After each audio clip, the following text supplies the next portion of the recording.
Praise the Lord. परमेश्वर के नाम की स्तुति हो। इस सुंदर अवसर पर परमेश्वर ने मुझे दोपहर के समय में आपके सामने वचन पेश करने के लिए प्रभु ने मुझे सहायता किया, इसलिए मैं धन्यवाद करता हूँ।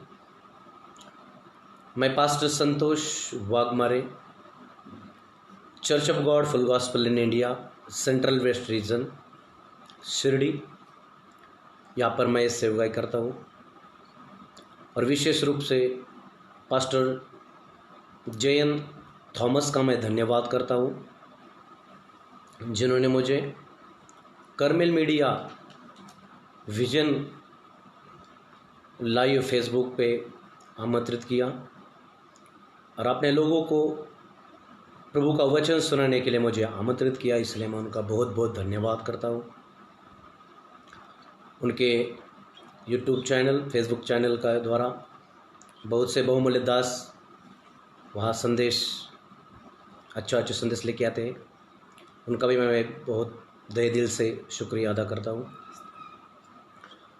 आइए प्रियो, लाइव मुझे सुनने वाले प्रभु के दास और दासियों को जल्दी आने वाले यीशु मसीह के नाम से मैं मसीह मंदना पेश करता हूँ। आइए आज के वचन सुनने के द्वारा हम आशीष पाए। उससे पहले हम प्रार्थना में जाएंगे और प्रार्थना करेंगे। हमारे सिरों को हम झुकाएंगे और हम प्रार्थना में जाएंगे। स्वर्गीय खुदावन, हम आपका धन्यवाद करते हैं दया दिल से। आज इस दोपहर के समय में प्रभु जी आपने हमें अगुवाई किया और आपको दास दासी को प्रभु वचन बोलने के लिए, सुनने के लिए अगुवाई किया, इसलिए धन्यवाद करता हूँ। प्रभु मैं आज आपका वचन सुनाने जा रहा हूँ, प्रभु मुझे सहायता करना। प्रभु यीशु, हम आपको धन्यवाद करते हैं सुंदर से अवसर के लिए। प्रभु जी, वचन सुनने के द्वारा हम आशीष पाए।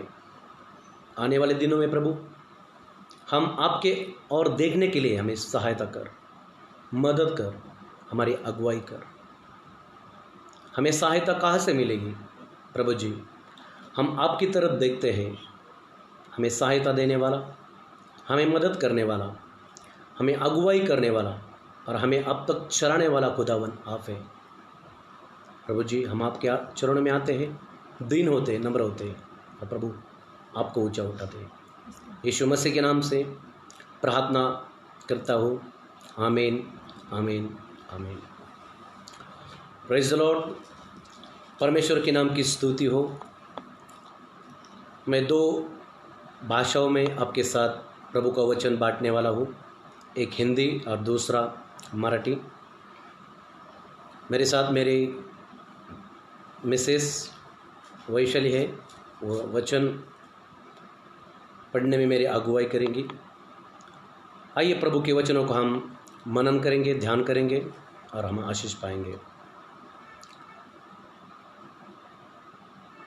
आज का विषय है कि हम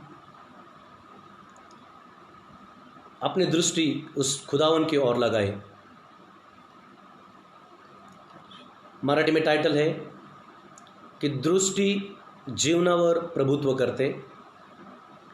हिंदी में है कि दृष्टि हमारे जीवन पर प्रभुत्व करती है। आम्ही काय पाहतो, आम्ही कसं पाहतो, आम्ही काय पाहतो याच्यावर अवलंबून आहे। म्हणून प्रियांनो, आम्ही ह्या जगाकडे न पाहता, जगातल्या गोष्टीकडे आम्ही न पाहता, आम्ही आमचे नेत्र त्या पर्वताकडे लावावेत। आम्ही आमचे नेत्र त्या स्वर्गाकडे लावावेत, जिथून आम्हाला सहाय्य मिळते। म्हणून प्रियांनो, आपण या सुंदरशा वेळेमध्ये आपली दृष्टी या दिवसामध्ये त्या स्वर्गाकडे लावू, जिथून आमचा प्रभू येशू आम्हाला नेण्यासाठी लवकर येणार आहे। आणि म्हणून आम्ही स्वतःला तयार करूया। आमचे नेत्र ह्या जगाकडे न लावता, जगातल्या गोष्टीकडे न लावता, आम्ही आमचे नेत्र त्या परमेश्वराकडे लावूया। आणि म्हणून आपण पाहूया देवाच्या वचनामध्ये, आम्ही पाहू उत्पत्तीचं पुस्तक 19 अध्याय आणि 26 वचनामध्ये आम्हाला काय पाहायला मिळतं पाहू। लूत की पत्नी ने जो उसके पीछे थी दृष्टि फेर के पीछे की ओर देखा और वह नमक का खंबा बन गई. पहा परिणामी जे वचन आता ऐकलं त्या वचनामध्ये असं म्हटलेलं आहे की लूत की पत्नी ने लूत के पत्नी ने जो उसके पीछे थी दृष्टि फेर के पीछे की ओर देखा, उसने अपनी दृष्टि फेर कर पीछे को देखा और वह नमक का खंबा बन गई. और वह नमक का खंबा बन गई. प्रभु के दूतों ने उन्हें अगुवाई किया था.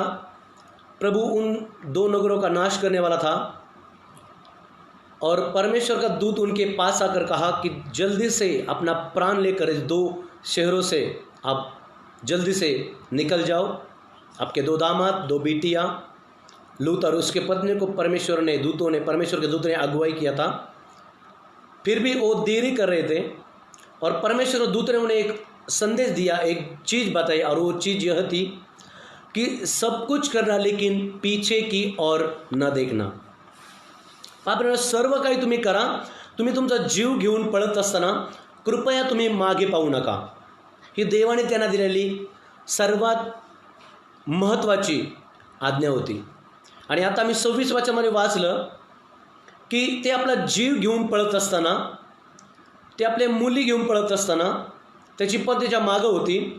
आणि वचनामध्ये असं म्हटलेलं आहे की त्यांनी त्या पत्नीने, लूटच्या पत्नीने मागं वळून पाहिलं आणि पवित्र शास्त्राच्या वचनामध्ये असं म्हटलेलं आहे ती त्या क्षणी मिठाचा खांब बनली. प्रेरणो, देवाची आज्ञा जर त्यांनी पाळली असती तर कदाचित लोटची पत्नी वाचली गेली असती.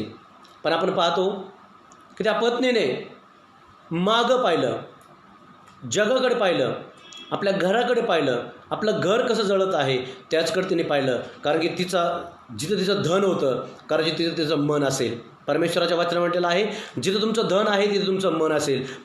देवाच्या प्रिय लेकरांनो, बंधू आणि भगिनींनो, आज आमचं नेत्र आम्हाला कुठे लावायचे आहेत तर जगाकडे नाही, जगातल्या धनाकडे नाही, जगातल्या गोष्टीकडे नाही, तर आमचे नेत्र त्या पर्वताकडे लावायचे आहेत. आम्हाला आमचा जीव घेऊन पळायचा आहे. कारण की जगामध्ये परिस्थिती खूप भयंकर आहे, जगामधली परिस्थिती खूप वाईट आहे.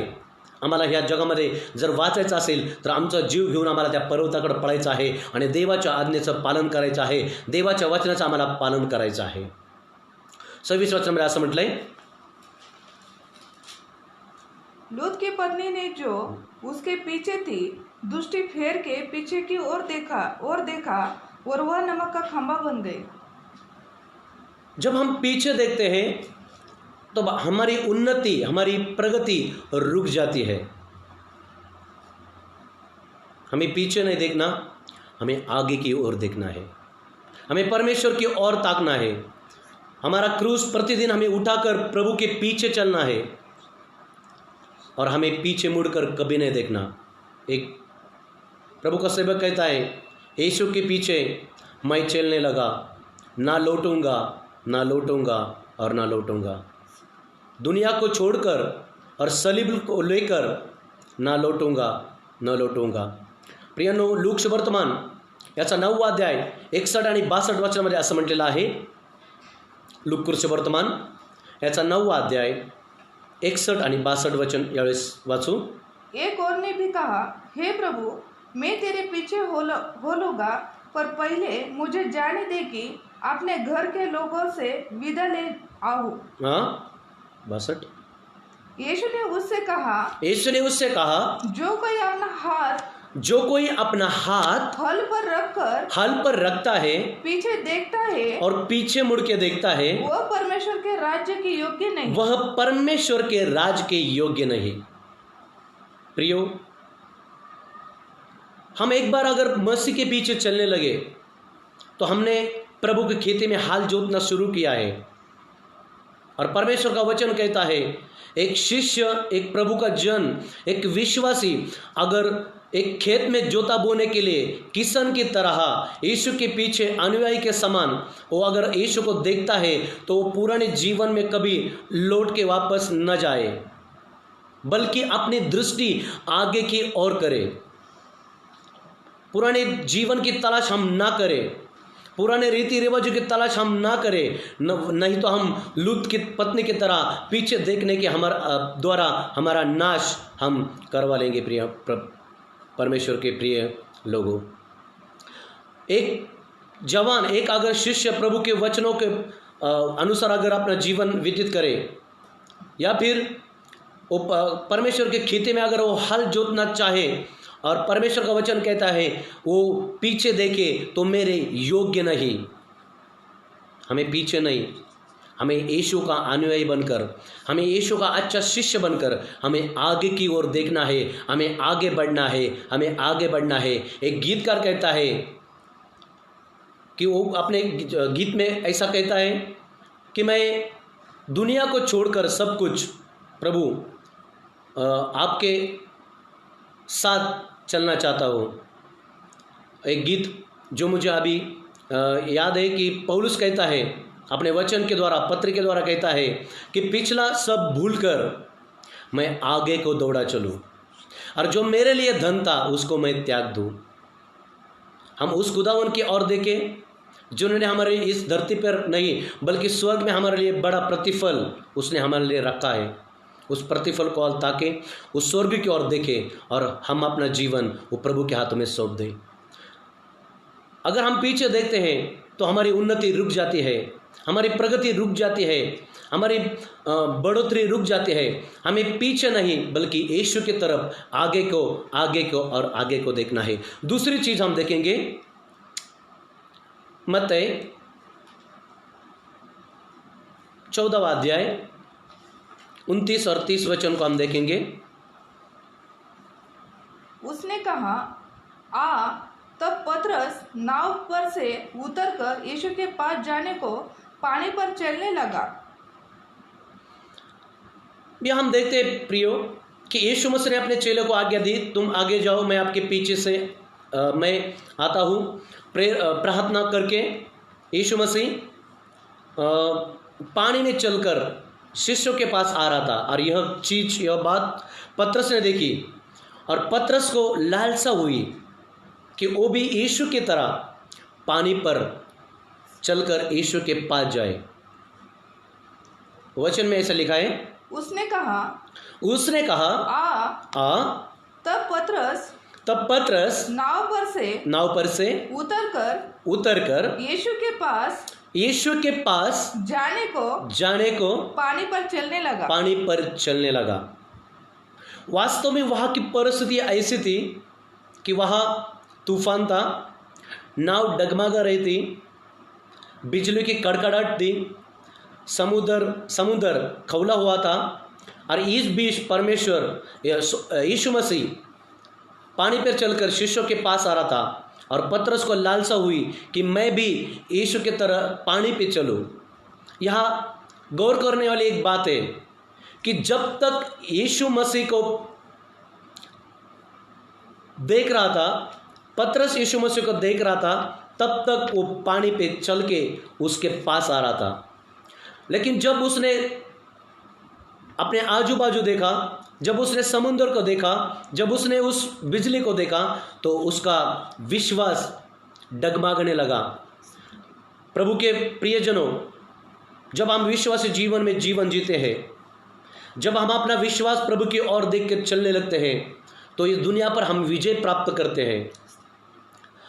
ह्या जगावर आम्ही विजय प्राप्त करतो, पण जीवनामध्ये काही अडचण आमच्या येतात, काही दुःख आमच्या जीवनामध्ये येतात, काही क्लेश आमच्या जीवनामध्ये येतात, काही त्रास आमच्या जीवनामध्ये येतो, काही छळ, काही त्रास, पुष्कळ गोष्टी आमच्या जीवनामध्ये येतात आणि या जीवनामध्ये आलो म्हणजे आम्ही सायरा वैरा किंवा इतर पाहू लागतो आणि प्रियांनो मग आमच्या विश्वासरूपी जहाजामध्ये पाणी भरू लागतं। बायबलमध्ये असं म्हटलेलं आहे, पेत्र जोपर्यंत येशूकडे पाहत होता तोपर्यंत तो पाण्यावर तणगत होता, तोपर्यंत तो पाण्यावर चालत होता, पण ज्या वेळेस त्याने जगाकडे पाहिलं, ज्यावेळेस त्याने त्या समुद्राला पाहिलं, ज्यावेळेस त्याने त्या विजाकडे पाहिलं, पेत्र पाण्यामध्ये बुडू लागला।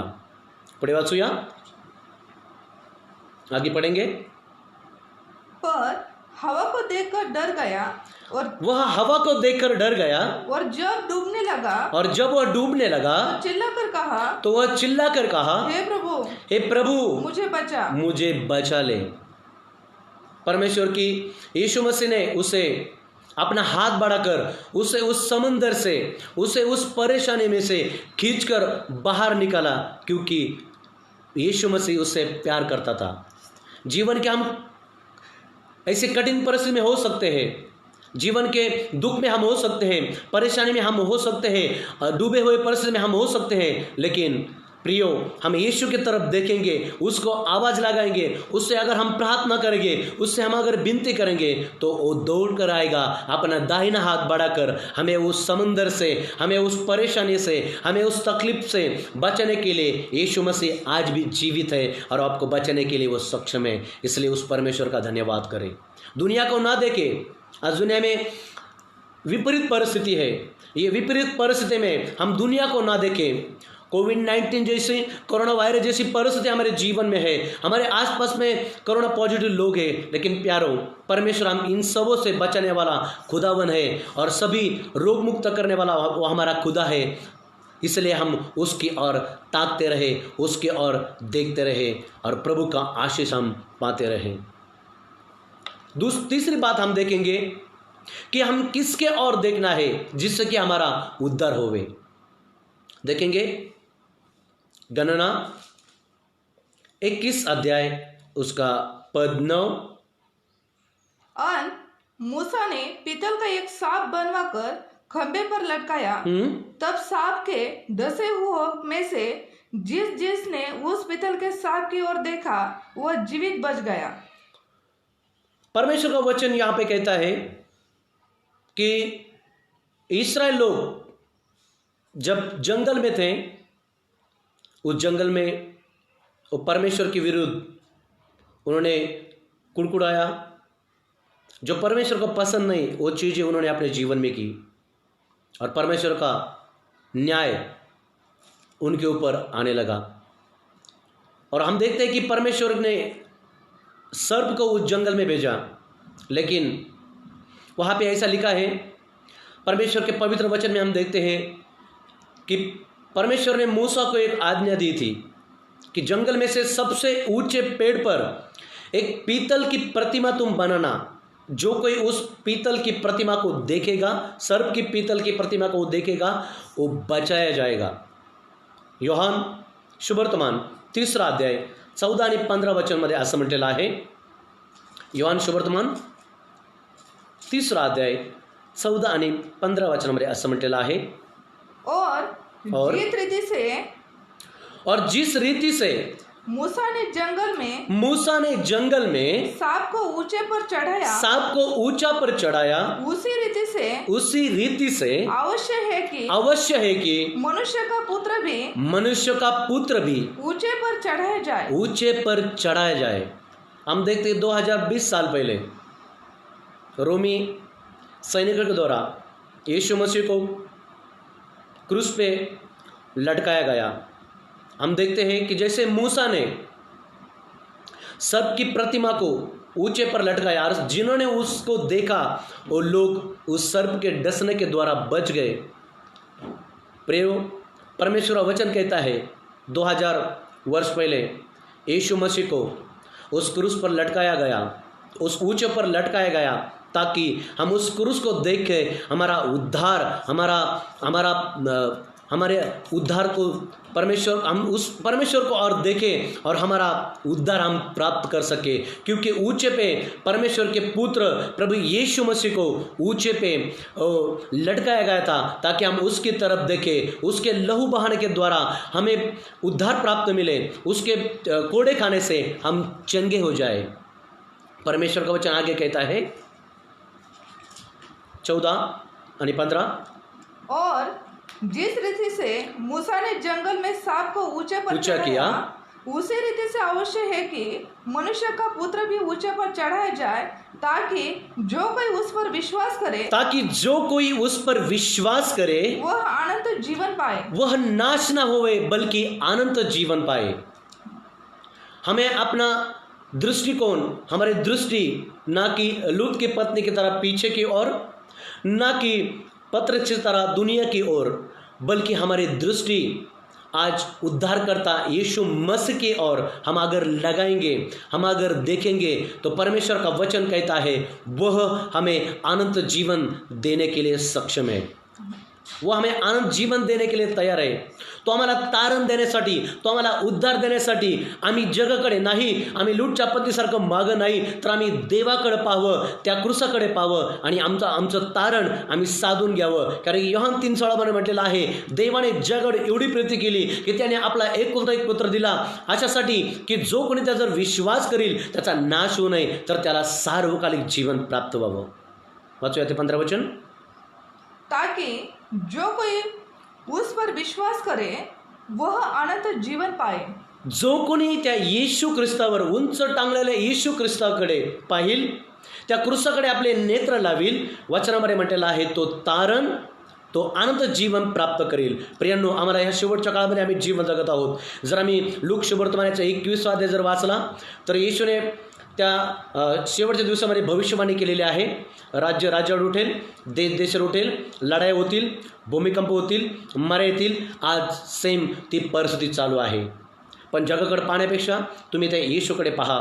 देवाच्या वचनामध्ये असं म्हटलेलं आहे, कानामाता रद्द होईल, आकाश आणि पृथ्वी टळेल, पण देवाचं वचन कानामात्र देखील रद्द होणार नाही। म्हणून आपण शेवटच्या काळामध्ये जीवन जगत आहोत। आपण शेवटच्या काळामध्ये जीवन जगत आहोत। आम्ही आमचे नेत्र त्या क्रूसाकडे लावावे, आम्ही आमचे नेत्र त्या येशूकडे लावावेत। येशूच्या मागे आम्ही चालावं। आमचा वधस्तंभ घेऊन आम्ही कृपया मागं न पाहता आम्ही फक्त पुढे, आम्ही फक्त पुढे, आम्ही फक्त पुढे, आम्ही फक्त त्या पौलुस म्हणतो की मी धाव संपवलेली आहे, मी माझा विश्वास राखलेला आहे। आता माझ्यासाठी एक महत्त्वाचं म्हणजे एक माझ्यासाठी प्रतिफळ, एक गिफ्ट देवाने ठेवलेलं आहे। ते गिफ्ट आमच्या स्वर्गामध्ये सुरक्षित आहे।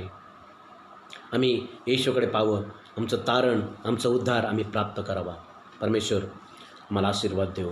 चौथी गोष्ट आम्ही पाहूया, प्रेषितांचे कृत्य, मराठीमध्ये वाच, 7वा अध्याय 55 वचन, दोन्ही पण वाच। प्रेषितांचे कृत्य 7वा अध्याय आणि 55 वचन। परंतु पवित्र आत्म्याने पूर्ण होऊन त्याने आकाशाकडे निरखून पाहिले, तेव्हा देवाचे तेज व देवाच्या उजवीकडे येशू उभा असलेला त्यांच्या दृष्टीस पडला। आणि त्याने म्हटले, पहा आकाश उघडलेले व मनुष्याचा पुत्र देवाच्या उजवीकडे उभा असलेला मला दिसत आहे। देवाचा पुत्र, ज्याचं नाव आहे प्रभू येशू ख्रिस्त। स्टीफनसने पाहिलं। स्टीफनची जीवनात परिस्थिती अशी आहे की यहुदी लोक त्याला दगडमार करत आहे, लोक त्याच्या अंगातून रक्त वाहत आहे, त्याच्या अंगावर जखमा आहेत। पण बायबलमध्ये असं म्हटलेलं आहे, त्याने आपली दृष्टी स्वर्गाकडे लावली, त्याने आपले नेत्र स्वर्गाकडे लावले। आणि पवित्र वचनामध्ये असं म्हटलेलं आहे, त्याने स्वर्ग उघडताना पाहिला आणि देवाच्या पुत्राला उजवीकडे त्याने ते पाहिलं। प्रियो, स्टीफन के जीवन में ऐसी परिस्थिति थी कि ऐसे परिस्थिति में कोई ऊपर देखना नहीं चाहेगा, वो अपने अवस्था को देखना चाहेगा, वो अपने खून को बहता हुआ देखना चाहेगा। लेकिन स्टीफन ने अपने आँखों को परमेश्वर के राज के ऊपर, स्वर्ग के ऊपर लगाया और उसने एक चिन्ह देखा, उसने एक दर्शन देखा कि उसके सामने स्वर्ग को खुला हुआ उसने देखा। पढ़ेंगे हिंदी।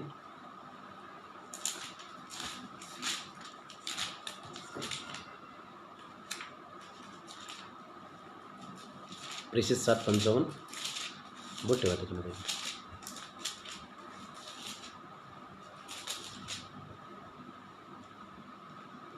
परंतु उसने पवित्र आत्मा से परिपूर्ण होकर, ऐसी अवस्था में वह पवित्र आत्मा से परिपूर्ण हो गया। वो अभी मरने की कगार पे है, लोग उस पर पथराव कर रहे हैं, उसकी जान जाने वाले हैं, उसका प्राण नष्ट होने वाला है। लेकिन ऐसी अवस्था में वह पवित्र आत्मा से परिपूर्ण होकर स्वर्ग की ओर देखा, स्वर्ग की ओर वो देखने लगा, और ना कि पीछे, ना दाहे, ना बाहे, ना पीछे मुड़कर, बल्कि हम यीशु मसीह की तरफ देखें, हम ऊपर स्वर्ग की तरफ देखें, जहाँ पे हमारा उद्धार, जहाँ से हमारा यीशु मसीह जल्द आने वाला है। उसने स्वर्ग की ओर अपनी दृष्टि लगाई और परमेश्वर ने उसे एक दर्शन दिया, और वो दर्शन यह था, और परमेश्वर की महिमा को और यीशु को परमेश्वर के उसने दो दाहिने- चीजों को देखा, एक है परमेश्वर की महिमा और दूसरी और यीशु को परमेश्वर के दाहिने जो परमेश्वर के दाहिने और खड़ा हुआ देखकर कहा, देखो मैं स्वर्ग को खुला हुआ देखो मैं स्वर्ग को खुला हुआ और मनुष्य के पुत्र को परमेश्वर के दाहिने और खड़ा हुआ देखता हूँ। आगे, तब उन्होंने बड़े शब्द से चिल्लाकर कान बंद कर लिए और एक साथ उस पर झपटे,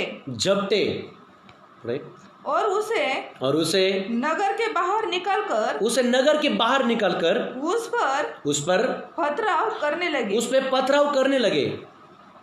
गवाहों ने अपने कपड़े शाऊल नामक एक जवान के पांव के पास उतार कर रख दिए।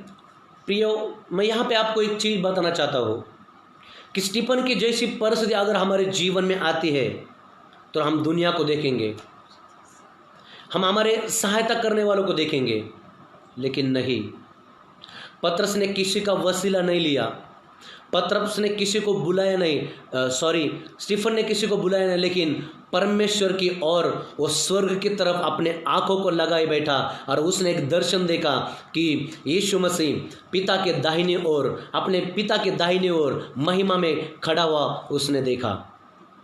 हम भी ऐसे विपरीत परिस्थिति में परमेश्वर की ओर, स्वर्ग की ओर देखते रहे, स्वर्ग की ओर ताकते रहे कि जहाँ से हमारा छुटकारा, जहाँ से हमारा उद्धार करता यीशु मसीह बादलों पर जल्दी आने वाला है। बाइबल में कहते हैं कि जब यीशु मसीह ऊपर उठा लिया गया, तब चेले एक पहाड़ पर देख रहे थे कि यीशु मसीह बादलों के पार जा चुका है, लेकिन प्रेरितों के काम पहले अध्याय में ऐसे लिखा है, वो ऊपर ताक ही रहे थे, देख ही रहे थे, तभी दो सफ़ेद कपड़े पहने हुए दो दूत उनके सामने प्रकट हुए, और उनसे ऐसा कहते हैं, हे गलीलो, तुम क्यों ऊपर देखते हो? जैसे यीशु मसीह को तुमने ऊपर जाते हुए देखा है, उसी रीति से वो वापस आएगा। और बाइबल में ऐसे लिखा है, वो बड़े आनंद के साथ, वो बड़े खुशी के साथ यरूशलेम को लौट गए और प्रभु का सुसमाचार वो सुनाते गए। इस विपरीत परिस्थिति में हम जीवन जी रहे हैं, ऐसे परिस्थिति में हम जीवन जी रहे हैं कि हमारे जीवन में विपरीत परिस्थिति है, लेकिन हम अपना देखना, पीछे मुड़कर कभी ना देखना, आजू बाजू दाहिने और बाहिने कभी मत देखना, बल्कि अपने आंखों को यीशु मसीह की तरफ देखना। स्टीफन की तरह अपने आंखें यीशु मसीह की तरफ लगाना, उस खुले हुए स्वर्ग की तरफ लगाना, क्योंकि वहाँ से हमारा छुटकारा आने वाला है। वहाँ से प्रभु जल्दी हमें इस दुनिया से छुड़ाने के लिए वह जल्दी आने वाला है। एक अंतिम वचन बताकर मैं आज का संदेश मैं समाप्त करना चाहता हूँ, और आखिरी वचन हम पढ़ेंगे, इब्रानियों की पत्री 11वां अध्याय 25 और 26 वचन। इब्रानियों की पत्री 11वां अध्याय 25 और 26 वचन। इसलिए कि उसे पाप में थोड़े दिन के सुख भोगने से परमेश्वर के लोगों के साथ दुख भोगना अधिक उत्तम लगा। उसने मसीह के कारण निंदित होने को मिस्र के भंडार से बड़ा धन समझा, क्योंकि उसकी आंखें फल पाने की ओर लगी थी। यहाँ पर हम मूसा के जीवन में अगर देखें तो परमेश्वर का वचन कहता है, 26 वचन में ऐसा लिखा है, उसने मसीह के कारण निंदित होने को मिस्र के भंडार से बड़ा धन समझा, क्योंकि उसकी आंखें फल पाने की ओर लगी थी। मूसा के जीवन के बारे में हम सब जानते हैं। हम सब मूसा के जीवन पे अध्ययन करते हैं, उनके बारे में सुनते हैं। लेकिन बाइबल में ऐसा लिखा है, उसने फिरौन के बेटी का पुत्र कहने से इनकार कर दिया, इसलिए कि उसने पाप में थोड़े दिन में सुख भोगने से परमेश्वर के लोगों के साथ दुख भोगना अधिक उचित समझा। उसके सामने मिस्र का राजा का एक पद था, बड़ा भंडार था, उसके पास पावर था, उसके पास मिस्र की सेना थी, लेकिन वह सबको त्याग कर, बाइबल में ऐसा लिखा है, वो अपने लोगों के साथ दुख भोगना उसने उचित समझा। पाप में थोड़े दिनों के सुख भोगने से परमेश्वर के लोगों के साथ दुख भोगना उसे अधिक उत्तम लगा। क्यों से लगा जानते हैं? क्यों बाइबल में ऐसा लिखा है कि उसकी आंखें इस दुनिया की ओर नहीं थी, पद के ऊपर नहीं थी, संसार के ऊपर नहीं थी, धन और दौलत घर के पीछे नहीं थी, लेकिन उसकी आंखें, पवित्र शास्त्र कहते हैं, बड़े भंडार से, धन से, क्योंकि उसके आंखें प्रतिफल पाने की ओर लगी थी। हम विश्वासी जीवन में जीवन जी रहे हैं। हमने बहुत से धार्मिक काम किए हैं, बहुत तो हमने किसी को गिफ्ट किया है, लेकिन हम मनुष्य से अपनी अपेक्षा ना करें, बल्कि परमेश्वर से अपनी अपेक्षा करें। अपना धन, यीशु मसीह कहता है, स्वर्ग में इकट्ठा करो। हम पृथ्वी पर जो भी करते हैं, जो भी अच्छा काम करते हैं, चर्च जाते हैं, दान दशमांश भले काम करते हैं, उसका एक प्रतिफल स्वर्ग में हमारे लिए प्रभु ने रखा है।